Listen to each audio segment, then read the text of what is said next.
I love Finnegans Wake. I think it's the greatest book to have ever been written, but it's no secret that it's a hard book.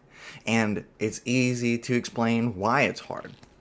Just read the first page and you immediately see that you are at once without context as much as you are inundated with hints. River run past even atoms, from swerve of shore to bend of bay, brings us by a commodious vicus of recirculation back to Howth Castle and environs. What do we make of an incomplete first paragraph? This idea of incompletion I would like to sketch in full in this lecture, because as I've been reading Thornton Wilder and Adaline Glasheen's Finnegans Wake letters, two of the first Finnegans Wake scholars to really get on the scene and really delve into this book in the 50s and 60s, we see this struggle with a feeling of incompletion.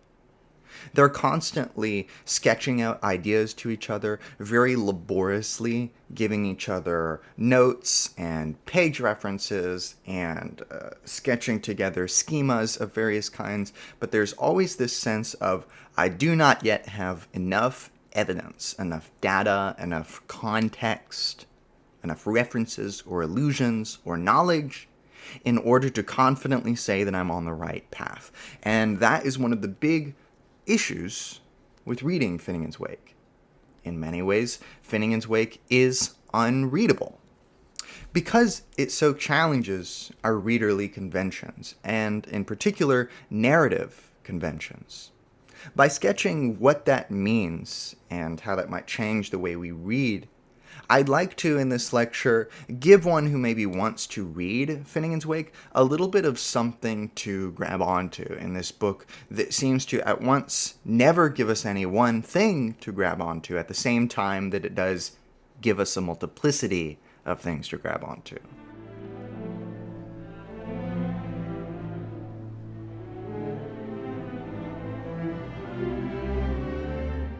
Adaline Glasheen says that second paragraph of Finnegans Wake detains me. Thornton Wilder calls it some of the toughest and calls it a boa constrictor. And indeed, when I read it to you, we immediately realize why it is such. Sir Tristram via Lord d'Amores, for over the short sea had Passencourt re-arrived from North America, on this side the scraggy isthmus of Europe Minor, to wield or fight his peninsulate war. Nor had Topsawyer's rocks by the stream O'Connie exaggerated themselves to Lawrence County's gorgeous, while they went doubling their mumper all the time. Nor a voice from a fire bellowed, Misha Misha to Tov Tov Dord Petrick. Not yet, though very soon after had a kid scad butt-ended a bland old Isaac. Not yet, though all's fair in vanity, were Sozy Sesters wroth with Tuon Natchin Joe. Wrought a peck of paws malt had gem or shen brewed by arclight, and Rory end to the Regan brow was to be seen ringsome on the aqua face. Now you might be asking, what does any of that mean?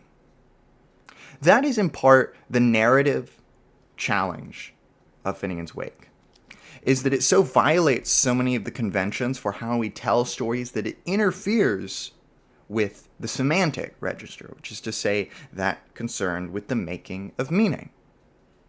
We are meaning-making machines, and in Finnegans Wake, Joyce exploits that fact. Not by giving us too little information, but by giving us too much information, shifting places so constantly that at once we are fighting a grand entourage of universals that seem to be omnipresent and a series of particulars that seem to be effervescent, to pop out of existence as soon as they have popped into existence. And hence, it is a sort of quantum work, and indeed the word for quark is taken from Finnegans Wake, 3 quarks for Mr. Mark. Now, one of the things that challenges us about Finnegans Wake narratively is we're used to notions like character, plot, setting.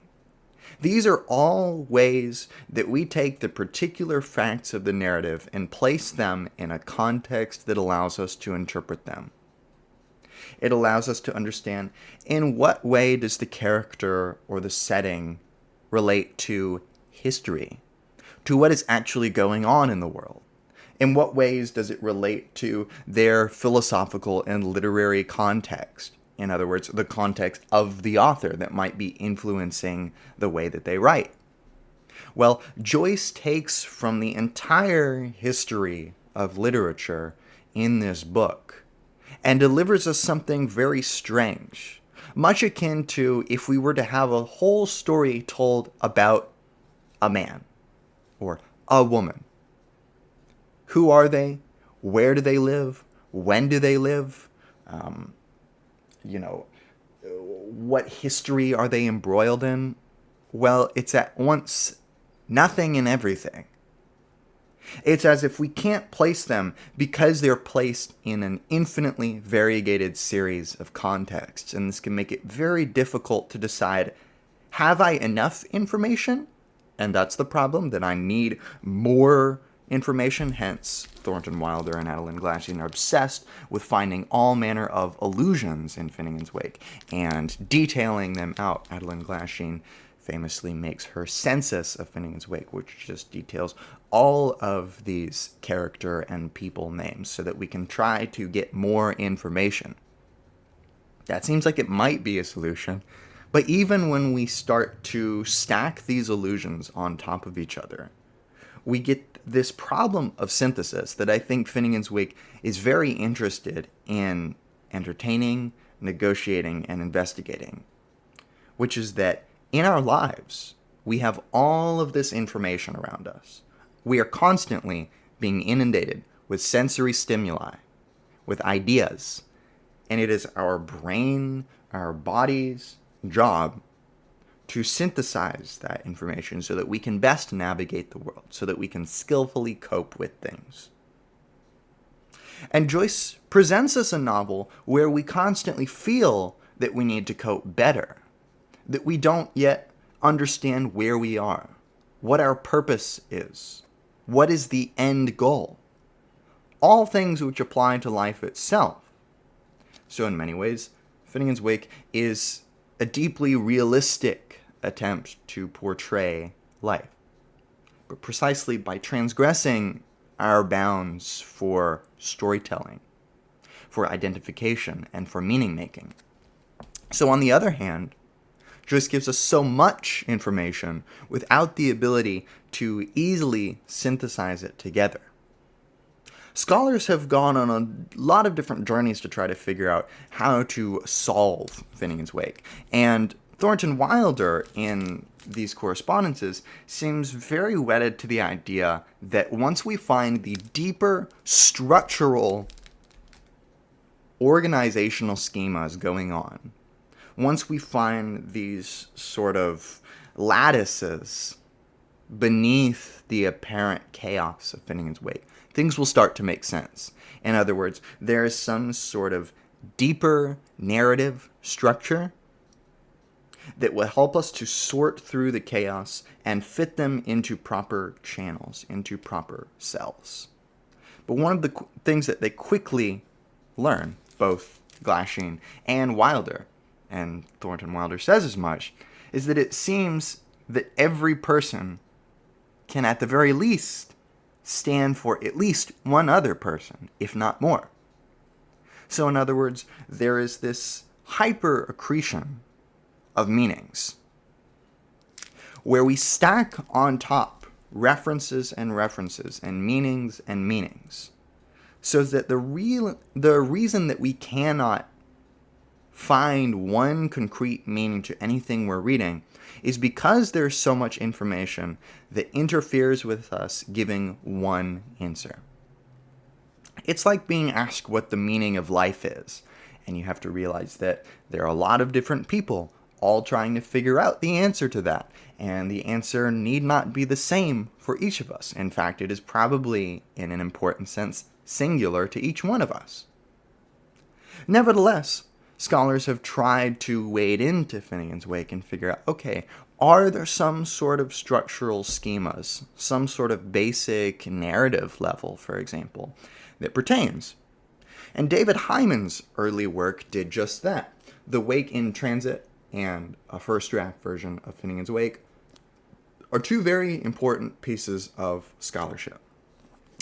In The Wake in Transit, Hayman looks at a few vignettes that we can track to the very earliest versions of what would become Finnegans Wake, but at the time was called Work in Progress, or Notes on Work in Progress. And he tracks the development of them in order to find certain basic narratives and people and settings and meanings that we can find at the center of what would gradually become an increasingly more accreted book. Wilder and Glasheen both hit on this fact when they realized that when we go back into the manuscript record and look at the development of Finnegans Wake, which took a very long time from about 1923, 1924, all the way to 1939, so 16 or 17 years. Throughout that time, Joyce doesn't delete. Very often, in fact almost always, he is adding or accreting, altering words in such a way that he can add an extra meaning. So he's not necessarily interested in doing what a modernist usually does. What modernists do is that they give us lots of allusions that point to larger narratives or pictures that can be metaphorically achieved.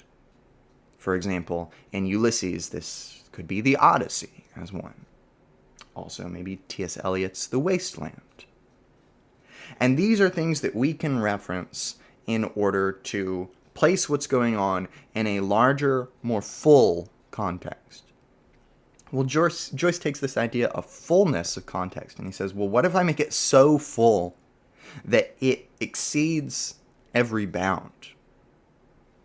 Well, Hayman says, okay, at least if I can go back to the beginning, we can try to find some basic vignettes. And he traces 5 or 6 that we can find, like St. Patrick and the Druid, or Tristan and Isolde, that we can see at key moments in Finnegans Wake and sort of place ourselves.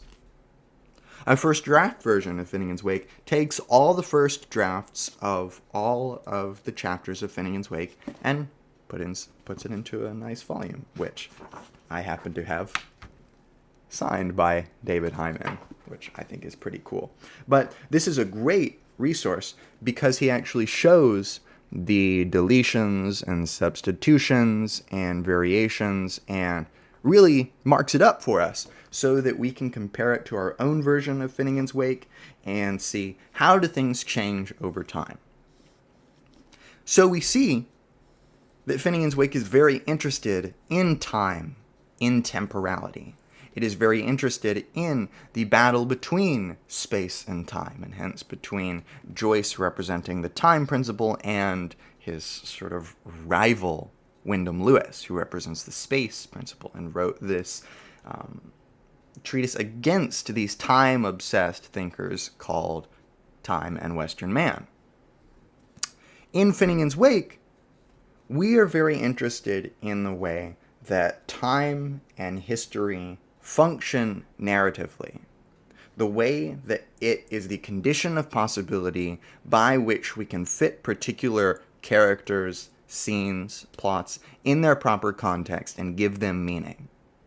And by pulling from such a wide historical swath, we're able to over-accrete so that, yes, we have some basic structural elements of various kinds that scholars have, of course, devoted much more work to since Hayman's early days, to try to figure out, can we pare down Finnegans Wake in any way?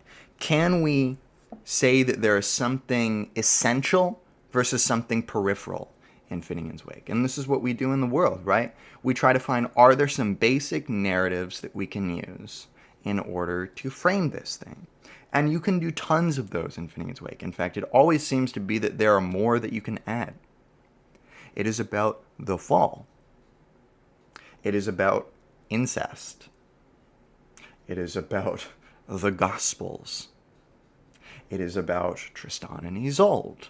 It is about Irish republicanism and the Irish resistance against British imperialism. And you could go on and on and on and on. All of these things Finnegans Wake is very much about. Omnipresently, in fact.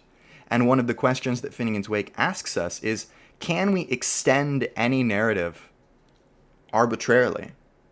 Can we just apply it to the whole of a body of work and see what we can make out of it? See what we can sort of wring out of this rag.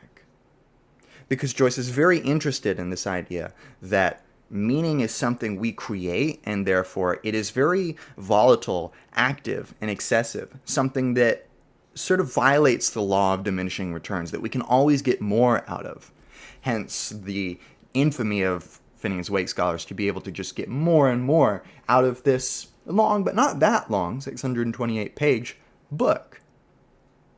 I think this is very helpful, at least to think about the ways that Finnegans Wake is very actively interested in narrative logic and in violating narrative logic through accretion, through the suspension of meaning at the same time that it is inundating you with suggestions. Because this at least helps us sit ourselves inside the book. And the book does help us at times. It lets us know, with these candid statements, you might feel that this is a riotous series of blots and dashes. You may feel that nothing is going on here, but you need not tell me how everything in this book is bound to carry 3 and 10 top-tipsical meanings in this book of double-ends giant, as Finnegans Wake puts it. Joyce is very aware. Look, everything has way more meanings than you think it does, and I'm okay with that. Because that's how life works. It is just like the world.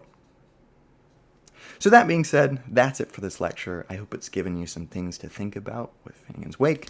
Definitely consider reading some of these either correspondences, which are, to me, very candid and very helpful, although this is a very, very large volume, or some of this early scholarship, which can really help you sit yourself in Finnegans Wake. The hard task of reading Finnegans Wake is, do you just go into it blind and just sort of do it for the enjoyment, which this is not to disparage that role. That can be very fun and entertaining. Or do you just steep yourself in scholarship to try to get a hold? And you will find that you will never feel like you totally have a hold on this novel. The reason, thus, that scholarship is still necessary. But it's definitely something to think about, and I hope that this is a good starting point for some people. You can check out any of my other lectures I've done on postmodernism, German idealism, gender theory, post-colonial studies, and other classic literature. You can also donate to the channel for $5 a month for my channel membership, which I do once a month, or super thanks if you just like to donate one time, because it really helps me out, takes some of the pressure off me, and I really appreciate it. That being said, that's it for this lecture, and I will see you in another one.